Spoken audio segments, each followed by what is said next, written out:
Ladies and gentlemen, thank you for being part of the program, which I think is extremely important. We're trying to get the feel of what is North Korea like, and we're trying to get a sense of not only history, but how it's progressed into the present. The issues of the tensions of North Korea, not only with the South, but with the Western world as well, is practically now, 2023, a daily part of our news. And a great deal of time, we don't capture the problem, the issues. We don't get the psychology behind it. And sometimes we may have even forgotten its history. With that, we brought in three guests who have been in Korea, South Korea, and have visited the demilitarized zone. Let's begin, first of all, with our first guest, a person that I regard as a friend, someone that I've interviewed before as an author.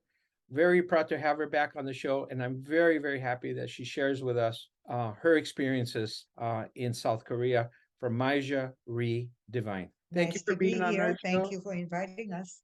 Oh, absolutely. It's just incredible background. A Korean-born writer whose fiction, nonfiction, and poetry have appeared in Michigan Quarterly Review, Boulevard, North American Review, and the Kenyan Review, and in various anthologies. Holds a Bachelor of Arts in English in Sogang University of Seoul and an MA in English from St. Louis University. Writing honors include NEA grant, finalist in William Faulkner's Creative Writing Competition, James Jones' First Novel Fellowship, and Emily Dickerson Poetry Award. And I've heard many of your poetry, so thank you very much for that. And nomination for Pushcart Prizes and O. Henry Awards. Now, there are two books that I'd like to highlight that she is part of as an author. The Voice of Heaven, her novel love story of a polygamous family and their struggles during the Korean War, flows from her firsthand experience of growing up in Seoul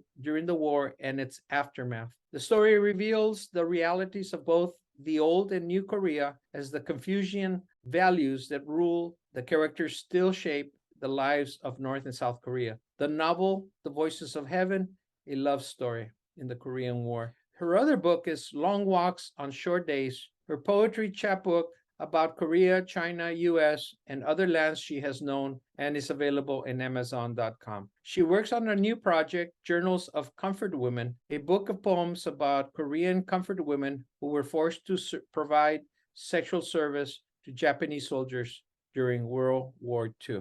Maja, thank you for being a guest on our show as well. I see Thank you. that our next guest will be Michael J. Divine. He's PhD, and from what I can tell, he's sitting right next to you to your left. Is that correct, Maja? Yep, we're on the same screen here. Michael Divine served as the director of the Henry S. Truman Library from 2001 to 2014. During his 40-year career in the administration of public history institutions, he held positions as director of the American Heritage Center at the University of Wyoming, Illinois State Historian, and director of the Illinois State Historical Society, and assistant director of the Ohio Historical Society. He received his PhD in U.S. diplomatic history from Ohio State University in 1974. He has served as a senior Fulbright lecturer to Argentina. I didn't know you spoke Spanish there. How did you sneak that one in on me?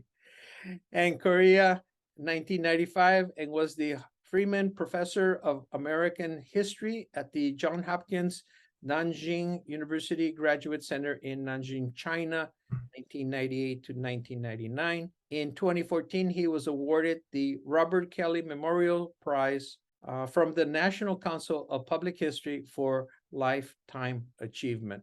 Very well deserved as well. Thank you very much for being on our show. And our third person comes from a different angle here as a veteran. Dale Kurt Hahn, CEO S3 Productions. Mr. Hahn, thank you for being on the show. I feel outclassed with all these highly educated experts. Hey, did you throw me in there as well, or am I excluded from that group? Oh, you're part of that group. Oh, okay.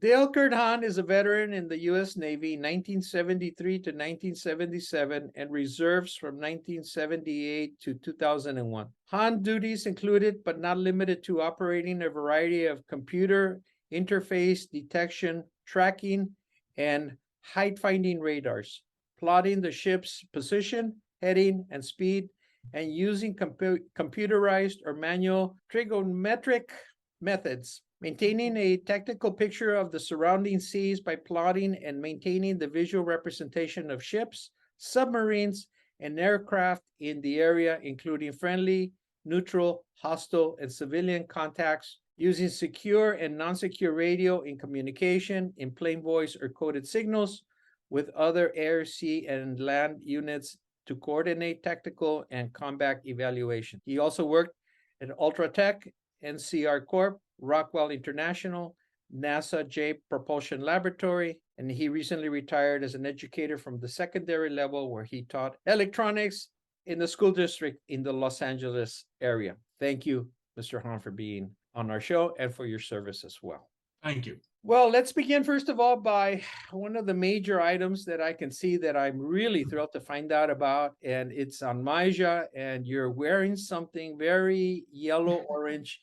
Tell us what that is, Maja. I've just been staring at it and I've been admiring it. Yes, it's a scarf that I bought at DMZ, the Demilitarized Zone in between North and South Korea, the area that President Bill Clinton said is the scariest place in the whole world. While you're there behind the conference room there's a huge field between North Korea and South Korea, and it is filled with live mines, bombs. How many? Well, around 2 million. 2 million live bombs are still there with all the barbed wire fences, and every 2 feet, there's a huge red sign that says, danger, landmine here, do not approach. It is really, really scary place. But they sell souvenirs. Souvenirs, like this scarves. I bought about 12 of them that say DMZ, and then the bottom half shows the map of the whole DMZ area, North and South Korea. And it shows Pyongyang, and then Wonsan, all the important places, Seoul and Incheon, where General Douglas MacArthur carried out the historically unforgettable Incheon landing. Absolutely. Just a little bit of background. The Demilitarized Military Zone is 250 kilometers or 160 miles long, approximately. And there's a gap along the line of about 2 miles wide. And of course, this is not exactly straight. It sort of fumbles around across from one end to the other. And there's also been the story of the 4 tunnels that have been discovered from the north to the south, and that's a very interesting story unto itself as well. I'd like to take a second to thank again Mr. Hahn. He sent me this book as well, and I recommend it, The Devil's Playground, Inside America's Defense of the Deadly Korean DMZ, so by Gary Bloomfield. So I want to thank him for this book as well. It's been extremely insightful. But let's begin first of all, and we'll begin with Maja, and we'll move up to Michael and then to Hahn. Your personal experience of the days that you were at the DMZ. I visited DMZ many times, but one of them is most memorable because we did tour the inside of the tunnels that North Koreans dug out of rocky hills. And there are about a dozen tunnels that more like 4, right in DMZ area. Yes. And we toured the tunnels, all black. The North Koreans made it look like a coal mine. They didn't want the tunnels to look like a kind of a military installation prepared to launch attack on South Korea. So they made it look like a coal mine. So it was inside, it was all dusty, just filled with actual coal chunks all over. You know, people who didn't really know the truth would have thought they were inside a coal mine. But No way that was a real working coal mine. It was a tunnel prepared to have trucks to go through, to prepared for dozens of North Korean spies to sleep there and eat there while they're waiting for a word from higher up to unleash the launch against the South Koreans. They were waiting for a word to invade South. These tunnels were military kind of places, not coal mines. Yeah, I understand that the walls were granite instead of coal. So, yeah, that was just more of a facade all the way around. Yes. Mr. Divine, your experience of going to up to the, how did you end up going up to the DMZ area? Well, I first went there in, I believe it was February or March of 1970. That time I was a Peace Corps volunteer, and Peace Corps was under the State Department in the early years. And the State Department required all of its employees to visit the DMZ to see what the place was like. So on a Sunday afternoon, the State Department had scheduled a bus tour for about 30 of us who were new Peace Corps arrivals to go up and visit the DMZ. And it was a pretty scary place. You could see from the time you left Seoul, it's about a 30-mile drive. And it took us about an hour. Number of checkpoints. We saw a lot of tanks, military installations, sandbags with machine guns behind them. I mean, it was really, the closer you got, the more heavily militarized. One thing I remember is right before we went to Panmunjom, which is where the UN Quonset Health are, that you see in the background of the picture where you are, these kind of bluish buildings where the peace negotiations took place in 1970. But we stopped at a NCO club to have a drink, and I was getting a beer at this bar. And I looked around. I'm 6'3", and I looked around. I'm the smallest guy in this room. I've never been in a tavern before where I felt so intimidated. This all these huge guys. So, and they were all wearing their combat fatigues. They've been out, playing hoops on the blacktop during the Sunday afternoon. So I asked him, I said, well, how come you guys are so big? And he said, well, we were all selected. He said, we were on our way to Vietnam. We were getting ready to go on the plane. And there was a big, tall officer there. And as he walked by our line, anybody who was as tall or taller than him, he pulled us out. We had no idea what was happening. Next thing we knew, we were on our plane coming to Korea and assigned to the DMZ. And the reasons we're supposed to intimidate the North Koreans by how big and burly Americans are. And here we are, half a century later, and that's still the case. I mean, the American and South Korean military police who are in the DMZ are huge guys. I mean, you have to be pretty buff to get assigned guard duty in the DMZ. And the average Korean is what, 5'4", 5'3", something like Well, that? probably the younger ones are a little bit taller than that now, but you really do. There's a picture that I sent you. I don't know if you have it for today of Major standing next to one of the South Korean military soldiers, and he's pretty large and robust looking fellow. Wow. Meanwhile, the North Koreans, I'm sure they send the best they have, but they tend to be 5'4", 5'5". They all look like they're wearing their older brother's military uniform that just drapes over their shoulders, and it just looks baggy on them. It's a pretty stark contrast. Mr. Han, you've been there also as a visitor, not as a representative of the Navy. Tell us about your experience. How did you end up visiting the demilitarized zone? Well, my last time I was in Korea, I was attached to Naval Forces Korea, and they're in Yongsan at Seoul. And I was attached to the intelligence officer. And I says, hey, I got not a whole lot to do. What's my chances of going up to the DMZ? He said, that'd be a good thing. You need to go to see that. Okay, that's fine. Took the Navy version of the tour up there. And it's a good hour drive up there. And the further north you get, the more you realize, hey, they're not playing games up here. The sandbags, the bunkers, the embankments that are over the road that they can blow to block the roads. And we crossed this bridge over this causeway or whatever it was. And the guy says, okay, no pictures. And you look around and About 10 minutes, okay, you take all the pictures you want. It's like, there's nothing here, you know? And the further, again, north you go, the more minefield signs and stuff. And eventually you wind up at Camp Boniface, and they take you in this little conference room there. Everybody's all nice and jovial and stuff. And they say, okay, give us a couple minutes. And all the Army guys go into their back room, and they come all dressed out, dressed for war, kind of like your pictures of your soldiers there. And it's a very hardcore, you do this, you do this, you do this, you don't do this, you don't do this. And I've seen that building, this concrete building there. And you know, you take you on this tour and you go into one of those rooms there, and they secure the room and let you cross over to the North Korean side. There's people glaring at you and staring at you, and none of them look happy, including the guys on the good guy side.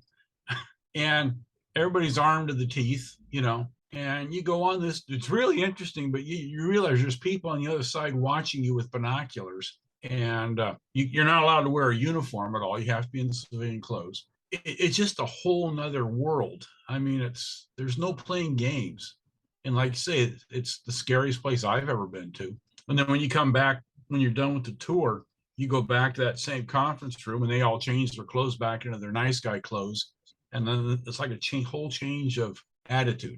I read a report that a civilian that is on the border in this area is usually cited by at least 10 snipers per person. So that's pretty heavy when you feel you're walking around, you're minding your own business, you know, you don't have an armament in your hand, and you're out there. Several snipers have their rifles attached to your forehead. That can be a little bit intimidating. I know, and then I got a big forehead, so I'm in trouble with that one. So, but let's go back and start with Maja. Maja, you know, you were born in South Korea, Yes.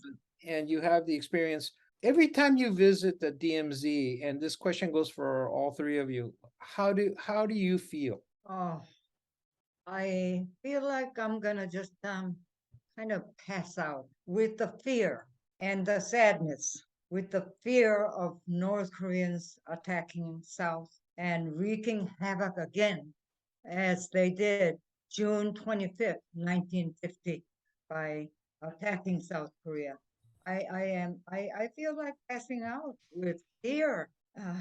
It takes a great willpower to just stand on my 2 feet and hope that there is still some hope between North and South Korea and the communist and democratic countries of the world. The two sides at each other's throat for hundreds of years. Right now, Ukraine, it's still going on. And this is World War II is still going on. And so DMZ, I don't want to go there because I just am not sure if my heart is strong enough to withstand the fear of something like Korean War starting again. So you believe That's how I feel. you believe it could start again? Hmm. Okay. Mr. Divine? Well, of course, Major is a survivor of the Korean War and grew up really in the shadow of the DMZ, only 30 miles south, and experienced being a refugee and fleeing to the south when the Chinese entered the war and so forth. But I guess I have a little more detached emotional experience when I go to the DMZ. As Mr. Hahn pointed out, it is a dangerous, heavily armed, and scary place. On the other side, there are a lot of games being played up there by both the North Koreans and the Americans. I mentioned the Americans putting their biggest guys up there as a way of intimidating. Both sides are spying on each other. Both sides constantly testing each other's defenses, and both sides, both the North and the South, the UN, U.S., ROK sides, are interested in propaganda. And the image you have on the screen behind you, Armando, is the North Korean Visitor Center, where they bring their special guests from China, from in the past the Soviet Union, now Russia. They used to bring lots of delegations, Eastern European communist bloc there, to show off their side of the story and make the case that they were a prosperous nation and they should really be the legitimate government of all of Korea.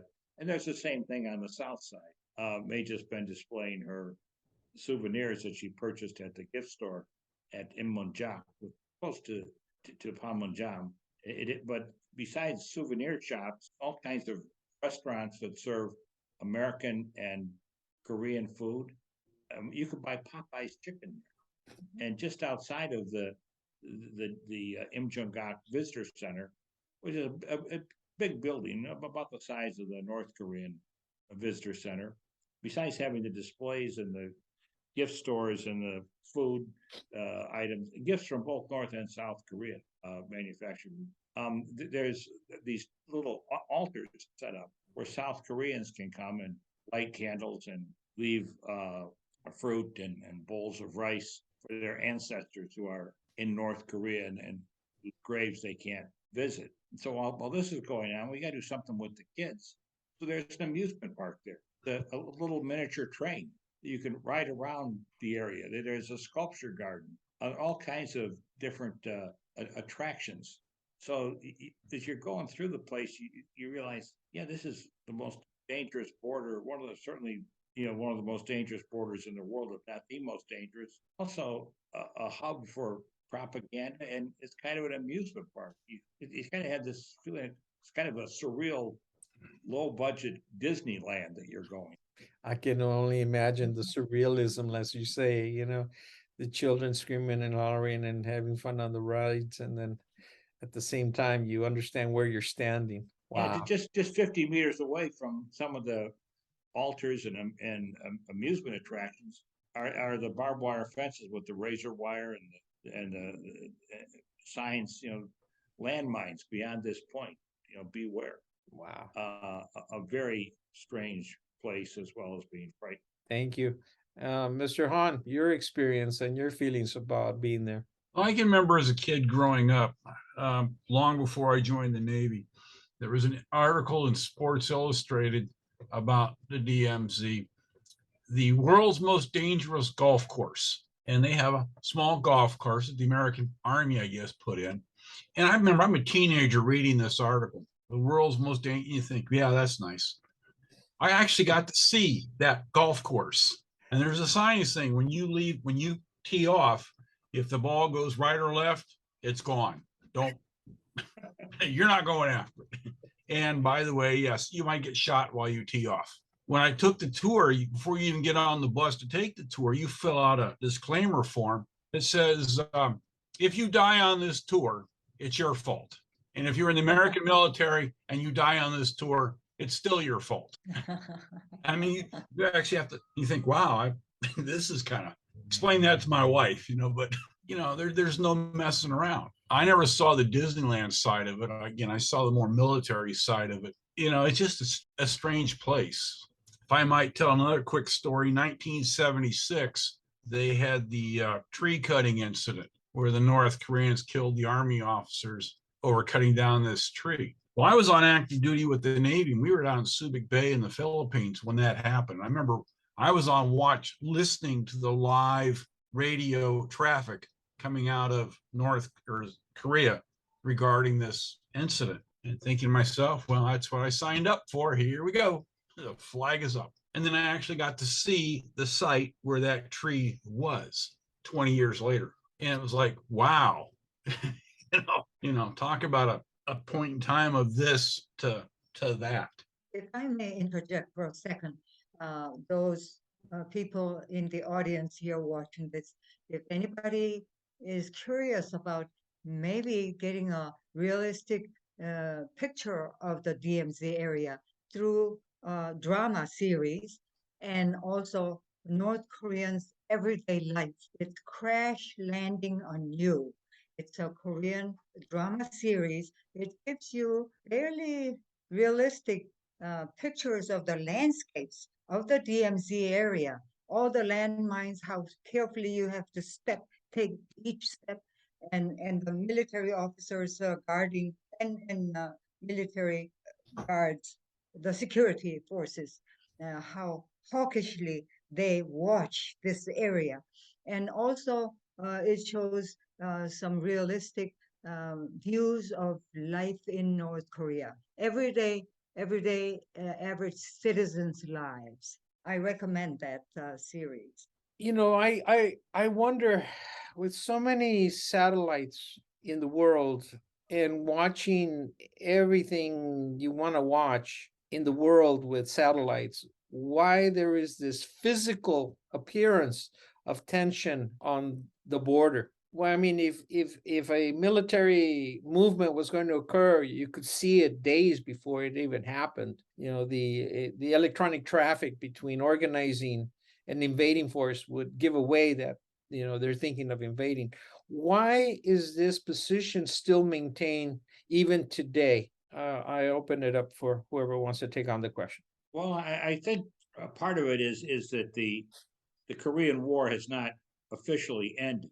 It's only been halted or interrupted by an armistice that was not even signed by the South Koreans. They didn't like the terms of the armistice. So it's really an armistice between the United States, North Korea, and China. And everyone was dissatisfied with the armistice when it was signed. And actually, the 70th anniversary is coming up on July 27th of this year. And the 1953 armistice will be 70 years old. It left Korea divided. It left China divided. Taiwan was separated from, because of both the North and South Korea believe very strongly that they're very adamant that they are the legitimate governance of the entire peninsula. There's just a lot of tension there. And nowadays, with nuclear weapons, with cruise missiles, with different military technology, an invasion like took place in 1950 is highly unlikely, with tanks and armored vehicles and large columns of troops. Both sides are really well protected against that kind of thing. And also, I want you to keep in mind that invasion in June of 1950 would not have taken place if it weren't for the support of the Soviet Union. The North Koreans would not have attacked, and there is no Soviet Union now, and the Chinese seem to be concerned about maintaining peace. Korean Peninsula, they've got other agendas, and the North Koreans, you know, really put their military resources into nuclear weapons and missiles. That I think, and most experts seem to believe this, they're for defensive purposes. I mean, they know that launching a nuclear strike, and they're not suicidal. They're very crafty, but they have nuclear weapons in case they are attacked. It's kind of doomsday devices. If our regime is going down, we're going to take others with it. You know, my opinion on that matter, which you brought it up, and it's in the news, like I shared, almost on a daily basis. What I look around, I always say my biggest fear is to hear the word oops. Somebody says oops, somebody made a mistake, and it triggers a scenario of things by an accident. And there's just too many buttons to be pushed in too many places that somebody says, oops, I pressed the wrong button. Then everything, the scenario breaks out from there. So that's how I view things right now. And, you know, the sensation that they plan to shoot something, a missile out of North Korea on the other side of Japan, somebody makes a mistake and it doesn't fall. That's the part that scares me. That's the part that I'm fearful of as well. The last time I was in Korea, they were getting ready to launch, and I can never pronounce it. The North Koreans were going to launch a test missile. And anyway, make a long story short, we got into Seoul there and got to our Commander Naval Forces Korea. And the first thing he told us was, if they launch that missile, you're not going home anytime soon. It's like, gee, what's supposed to be 2 weeks could be who knows how long. You know, again, there was just that kind of level of tension. Well, let me read something out of the New York Times article that came out recently. In 1922, North Korea launched at least 95 ballistic and other missiles. That was last year. And now they're launching them out of their submarines. They're doing a new kind of technology that can reach the United States. And it goes on and on and on. But 95 ballistic missiles, for me, again, is the probability of 95 possible accidents. That's just that kind of equipment. All the others as well. Oh, I was going to say, you're right about the whoops factor. And the more things that are lighted up and fired away, the more likely there could be some kind of mistake. Along with that, we're not entirely sure who makes the final decisions in North Korea. I mean, we know the country's ruled by Kim Jong-un. He seems to have great support among the Communist Party there, but there are military commanders who have certain autonomy, and who would make a final decision, how carefully that's monitored, what precautions they're taking. Yeah, we don't know this. I mean, satellites can tell us when they're moving about, when they've got something on a launching pad. Less effective with submarines. Yeah, I mean, there is a possibility of a mistake. However, I think most agree that the North Koreans know they don't have friends to the south. They don't have friends in Japan. China is kind of an uncertain partnership for them, and that having these nuclear missiles as a kind of doomsday device gives them a certain sense of security, and it's cheaper than trying to build a large military with and feed and house and clothe hundreds of thousands, if not millions, of troops, even to maintain sophisticated equipment. They have a lot of aircraft, but they're old. A lot of them don't fly very much because they don't have the gasoline or the jet fuel. So just how effective these things would be in warfare, it's not known. So they are putting a lot of what resources they have into missiles and nuclear weapons. As you point out, the chance of a mistake that would be irreversible is always there.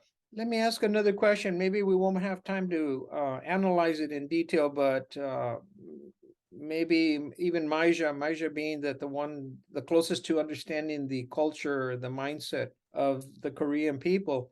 My other question is, does North Korea do they sell their missiles and potentially carry nuclear warheads to other rogue countries as well, as a way to make money so that they can continue their program? Oh, I'm sure, yes, they need money desperately, somehow, from somewhere. So they've been doing a lot of illegal, quote unquote, illegal activities to procure funds for themselves by selling weapons and nuclear and otherwise.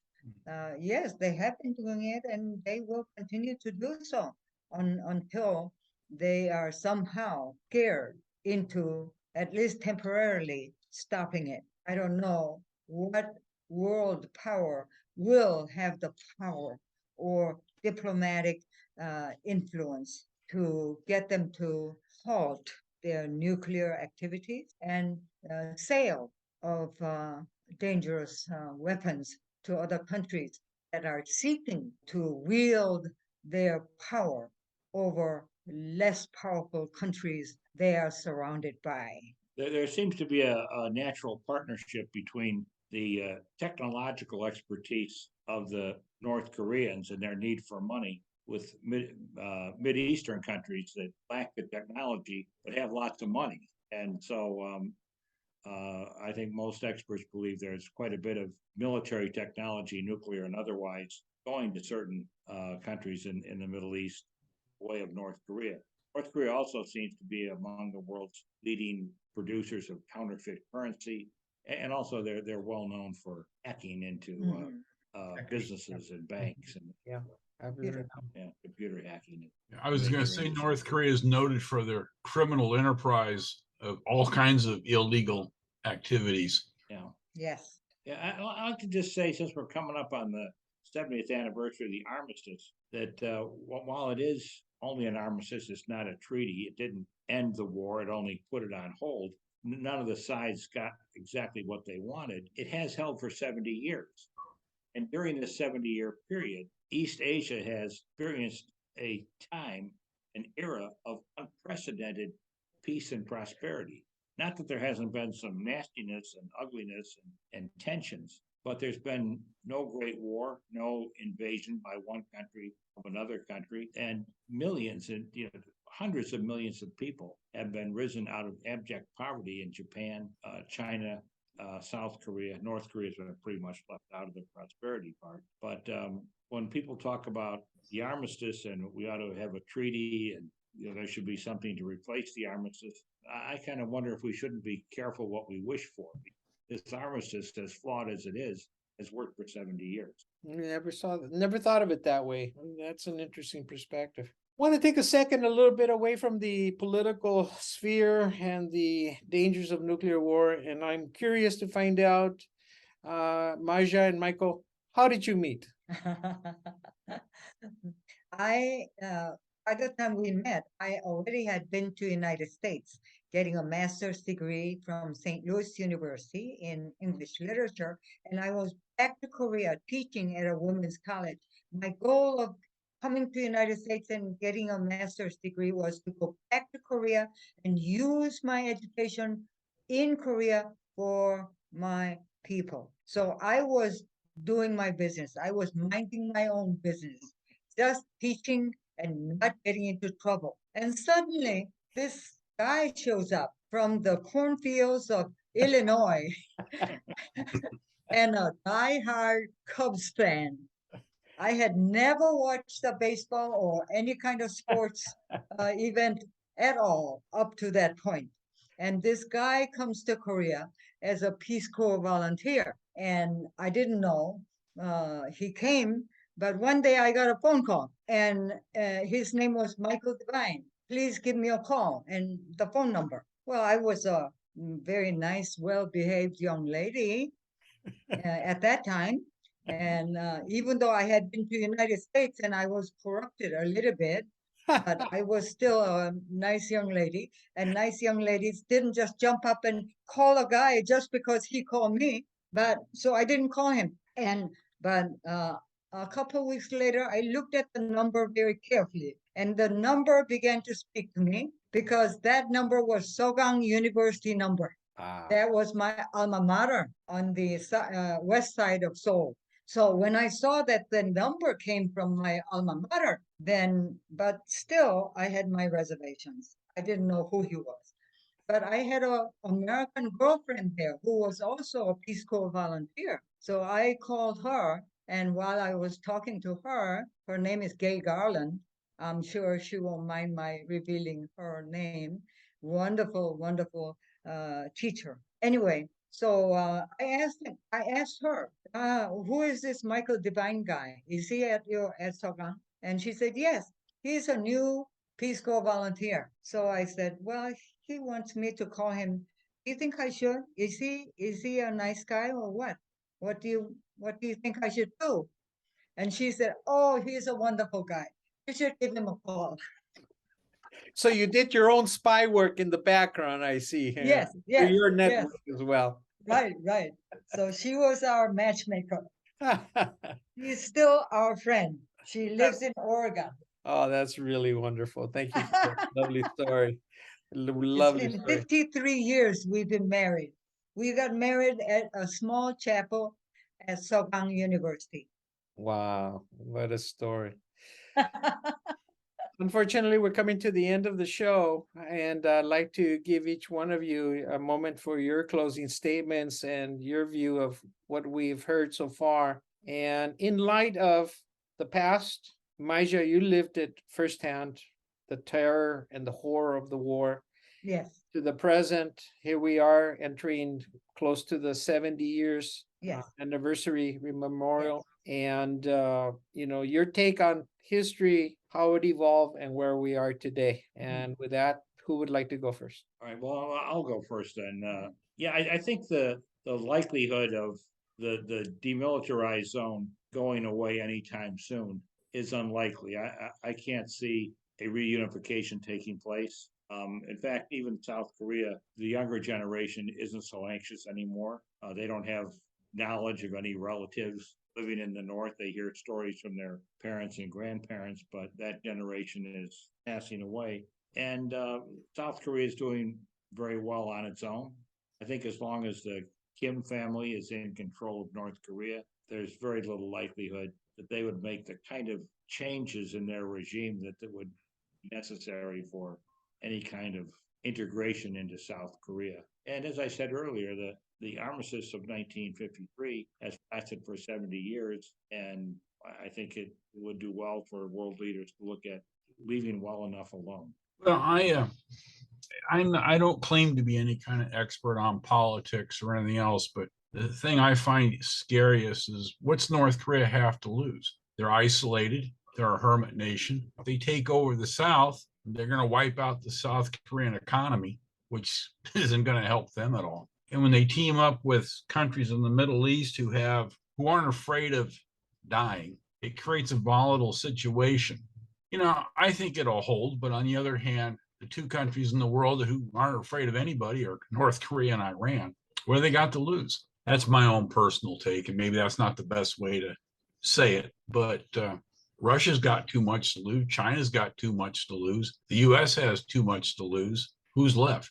All I can tell you is when I was there, of all the places I'd ever been, I'll agree with what Bill Clinton said, and that it was the scariest place I'd ever been. I'd go back. I'd love to visit. I may have to go by myself. I don't think my wife would be too thrilled to go, but I'd go back to visit. I've been to Taegu. I've been inside their Cheyenne Mountain. I've been to Pohang, been on their Special Forces base. Been down to Pusan where the schools have machine gun emplacements built into them. It's a scary, scary place, but I'd still go back to visit. May never do it, but I'd like to at some point in time. That book, by the way, was written after I'd left. I didn't know it at the time, but apparently all the American forces have pulled further south because they realized that 30 miles from the DMZ is probably not a real safe place to be. So they pulled back and turned all the DMZ over to the South Koreans, or at least that's my way I read the book. But anyway, that's my take. Thank you, Mr. Han.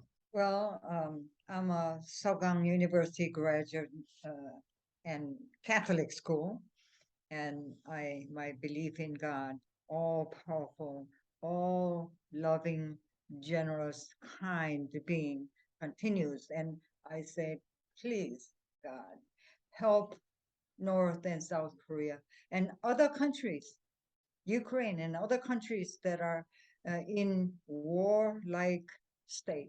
Help us all to find a more peaceful, mutually beneficial ways to live on this earth and preserve this earth from destruction, from environmental hazards and weather conditions changing drastically because of these human activities that hurt the environment. I just implore to Almighty God to help us all. Amen. Amen to that. I'll share also my view on this, and it was just at that moment I was struck by it. I was watching a movie on Star Trek. I don't remember exactly the name of the movie. I think it was The Last.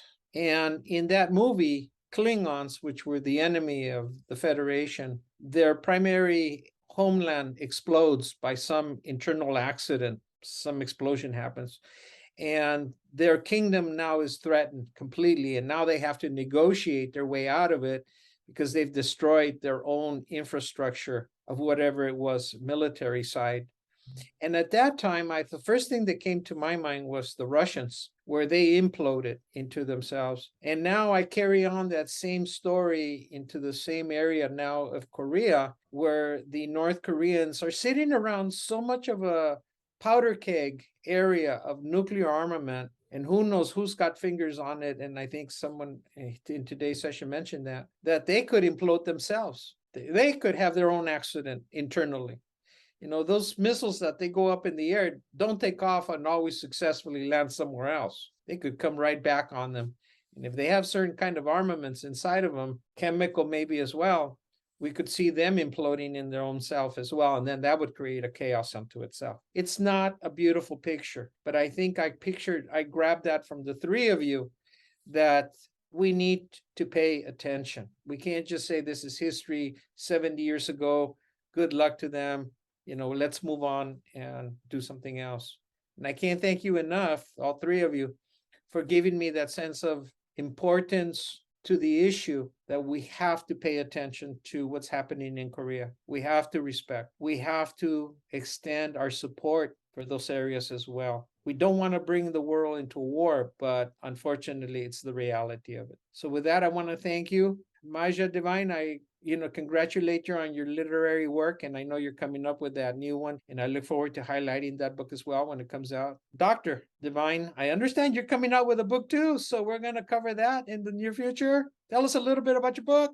well, my book is about the legacy of the Korean War and its memory and how that affected society in the United States, South Korea, North Korea, and China. So it's a kind of comparison of these memories and how the memory, particularly in the United States, has evolved over time. The war was looked upon as not successful, as it didn't end like World War II, which was in everyone's mind. You know, the United States ends wars with victory parades and war trials of the leaders of the other side and that sort of thing. You know, treaties. It doesn't end with a stalemate. But I think over time, people have come to realize that the initial goal of the American involvement in the Korean War was to save South Korea, and that was done.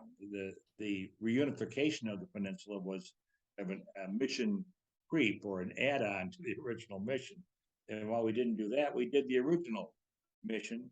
And looking at where South Korea is now and the peace and stability that has resulted from the armistice. You have a chapter in it called "How to End Hostilities in the Korean Peninsula." Do Oh, you? Now I come up with, I offer no solutions other than If you have that, the book will sell like hotcakes and you'll be rich. if I had a solution, I would put it in. you have someone who really supports your book. What's the name of the book, and when do we have a possible target date for? It's called the Korean War Remembered, Contested Memories of an Unfinished. It's an academic publication, so you have to have a subtitle. When will it be available? It should be late June, July. We're trying to have it come out about the time of the 70th anniversary. It's Oh, being published by University of Nebraska Press.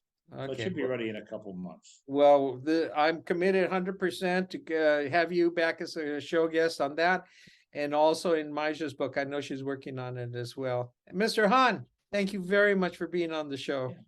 Thank you. Thank you for sharing your experiences firsthand of being there. And is that your buddy down there licking you right there? Yeah, that's my production manager for S3 Productions. Well, thank you very much again for being on our show, ladies and gentlemen. If you have any questions about today's conversation, please feel free to contact me and I'll forward any emails you send me to them.